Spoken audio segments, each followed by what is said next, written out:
Okay, you guys, I'm going to start part 2 here with the tale of happy birthday wishes to our very good friend, a Mexican-born naturalized citizen who served in the armed forces.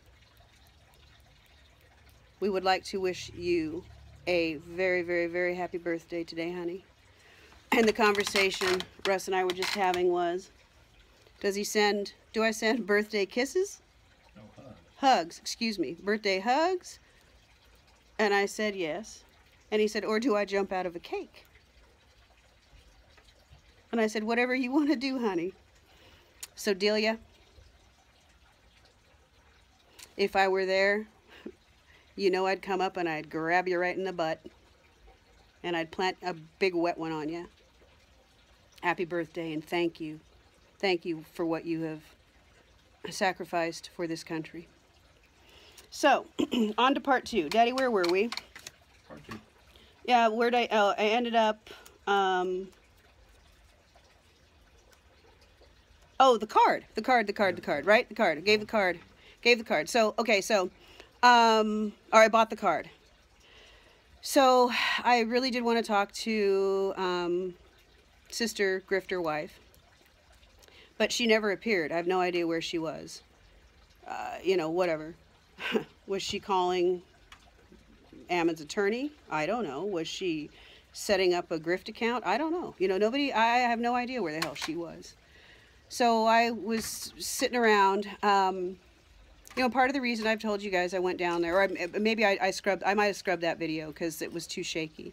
Anyway, part of the reason that I went down there in this business venture thing of mine was I'd been getting phone calls, or I shouldn't say I'd been like getting phone calls. I was reaching out to people and saying, here's my number, call me. I think we can fix this. You guys, it's just a miscommunication. She's immature. Let's help her. I didn't believe that there was any way possible that these men and women who were calling, answering the call to arms to get their boots on the ground and to, we need your help, we need your help. I couldn't understand how in the heck why would Kelly tell them they didn't need their help? Why would John say we don't need their help? Why would Gavin say we don't need their help? And I thought, no, it's a miscommunication. I can help fix this. I can help fix this. So, the night that they rolled in, and she was screaming at me about the live streaming. There was also an incident where there was a cute little boy, one of the homeschool kids, I think. I hope I'm not misrepresenting, but I do believe it was one of the homeschool kids. And their oldest boy helped me try to figure out how to set up my GoPro. And I had a wonderful time sitting there on the benches that I believe it's Dave Bundy's son made. And all of them got sold. Anyway, so we sat there and worked on trying to figure out my GoPro. And his little baby brother, I had been, you know, I love kids. I love kids, I love puppies, I like long walks on the beach. That's just kind of the person that I am. So anyway, I was enjoying myself, talking to these little kids and things, and you know, he was throwing rocks and doing various things that little boys do. I had 2 boys. I'm part tomboy myself. Can you tell? So I'm like, yeah, I'll go play with him. I was the mom that on all the field trips got the kids that were the troubled kids because they listened to me because I spoke their language. So I'd go over and I was asking him if he'd like to please, hey, how about we use this cactus as a basketball hoop instead of throwing them at your brothers. Anyway, so he was swinging a stick around, and you know, my family always tells me, don't get involved, don't get involved. Yeah, because you all see what happens when Mama does get involved, right? Look where I am now. So little Mr. Man is swinging the stick, and I'm like, ah, shoot. It ain't my rodeo, but I walk over to little man and I say, hey, buddy, you know, I'm concerned maybe we might hurt somebody here. And, you know, the men had been talking about how the kids were running around taking up all these stakes and things. And so I knew they were doing something they shouldn't have been doing. Well, and he informed me that, well, he wasn't going to care about what I said, and that was fine. You know, he's not my kid. I'm not going to take it further than that. So I'm like, all right, on. I try to do my thing.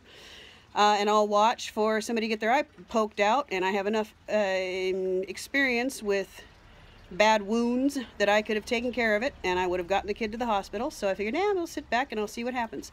So the little guy starts whacking, who I think is probably his brother, and Dave Fleeman goes over, gets up, God bless you, gets up and goes over and gets the stick out of the little guy's hand and says, knock it off. You're going to hurt somebody. Well, Kelly Stewart takes it upon herself to come over and start screaming at Dave about how he had no right to do that.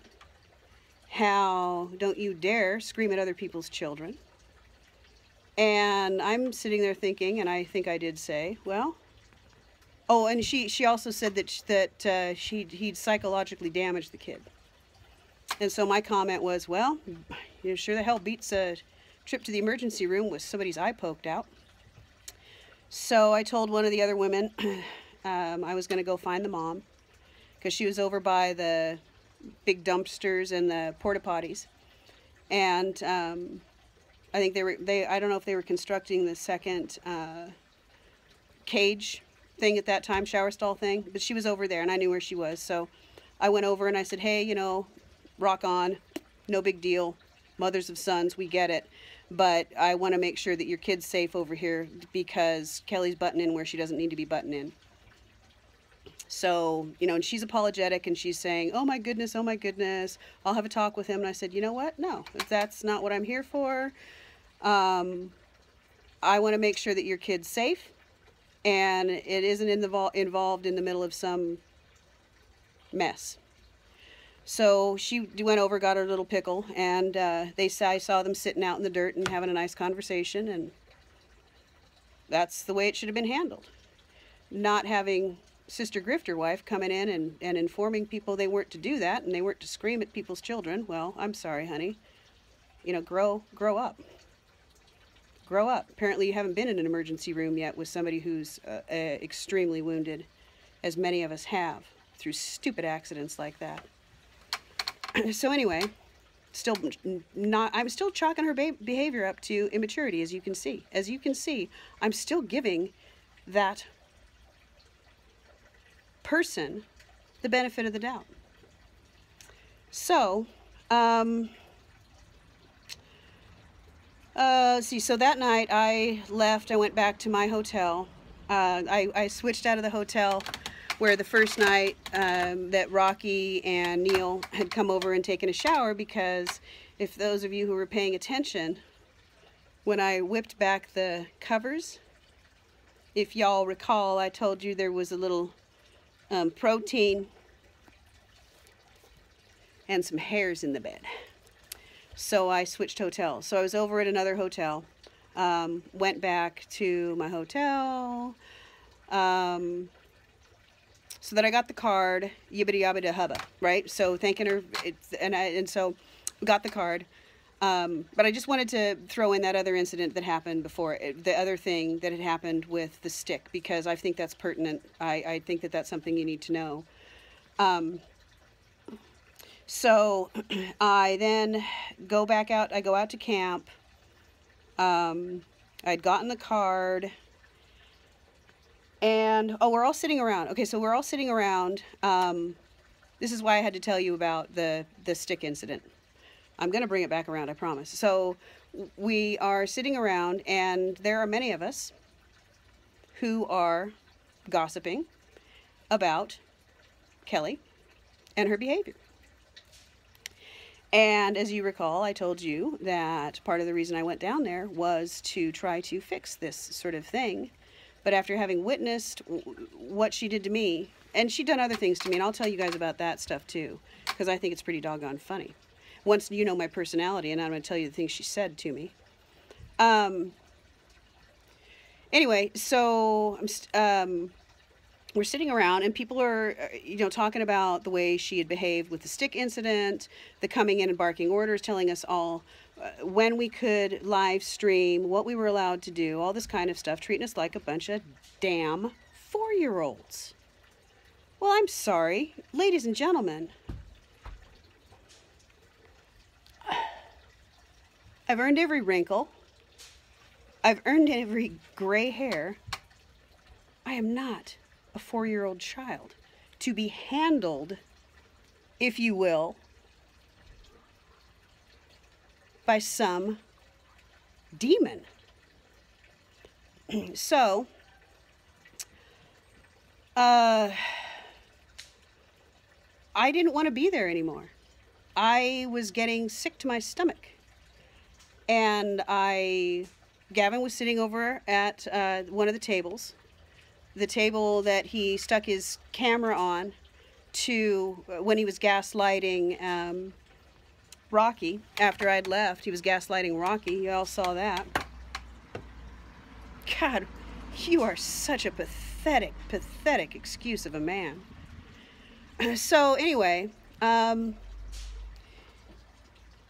he was sitting over at the table, and I really wanted to introduce myself to him. I'd met him in Portland briefly, and I believe his wife and a child in a stroller, and some cute little kids around him.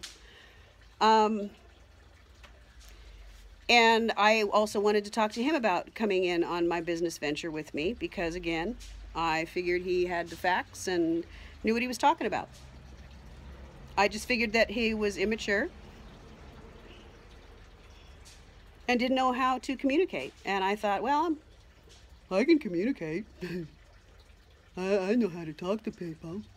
I can get you people to get to understand each other. That's what I thought I was gonna do. How stupid was I? How stupid was I to fall into this trap? So I decide I'm gonna leave. And I walk over to Gavin. And I had the card that I'd purchased for Kelly, and I gave it to him. I introduced myself, and he had forwarded some of the videos that I made, that I sat right out here on this front porch and made, right after Lisa Bundy put out the call telling us all that Ammon was in that shower stall. And I tried to call Ron Wyden. I tried to call the ACLU, I tried to call the Department of Justice, and y'all can look those videos up. So he'd forwarded those, and again, I'm still giving this individual the benefit of the doubt, thinking it's just a communication problem. So I walked over to him, gave him the card, and I said, I'd hope to see Kelly. But I'm just real tired. I've got to go. I'd done that Jericho march the day before. Oh, that's better, you guys. You don't have to look up my stinking nose. I guess I could. I hope I shaved the nose hairs. Oh, but now you have to look at my boob. Yeah, we got a problem here. We got to figure this one out. Anyway, you know what? Send me some money, you guys. Send me some money. Send me some money. Send me some money. Send me some money. So that I can get some better equipment. So we're at 13 minutes. I'm going to cut this one off again and take a sip of my fine Mexican beer and remind you all how much those veterans hate those brown people. I wish I had some Cheetos that I could crunch in your ear, but I don't. So anyway, this is part two of the gaslighting. So we'll be back for part 3 in just a minute. Bye-bye.